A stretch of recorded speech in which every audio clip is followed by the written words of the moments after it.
In this video we are going to be analysing Mullen, ticker MULN. What are we paying attention to going forward? So again, onto the longer term charts, we have a level at 3 cents as a support and resistance at 75 and $1.20.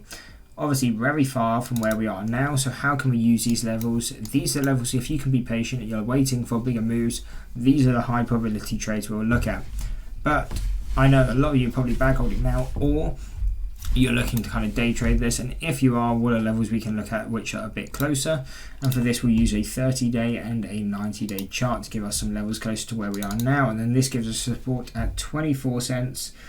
If we go lower, we have another support at 16 cents, 14.50, and then back to where our longer term level at 4 cents. Again, are we going to push down to 4 cents? Probably not. Before then you'd probably see reverse stocks when it come out, and so that they don't have, well, basically just so they don't get delisted.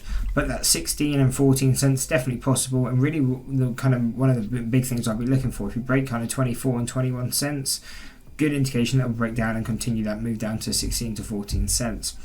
On the other hand, if we start pushing up, what are key resistances? $35 going on to 42 to 44.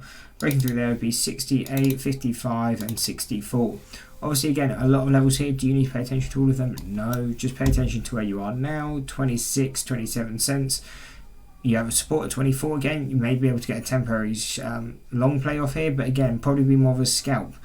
If we break this level though, again, these will be the good long bias levels, at least for the day trade. Again, wouldn't look to be holding this stock overnight at all, because whenever you have a chart, especially like this, where it's gone, let me take this onto a long thing, when you've gone from $12 to 20 cents, you never want to be holding these stocks long, especially overnight, because there's a reason it's falling that much. They are fundamentally weak companies, or investors just don't like the company.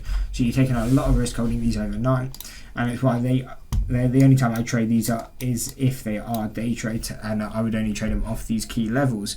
Again, I would probably be more patient waiting for those longer term ones given before, but if you are looking for trades on this in the next few days or even today, then these are the levels we're paying attention to.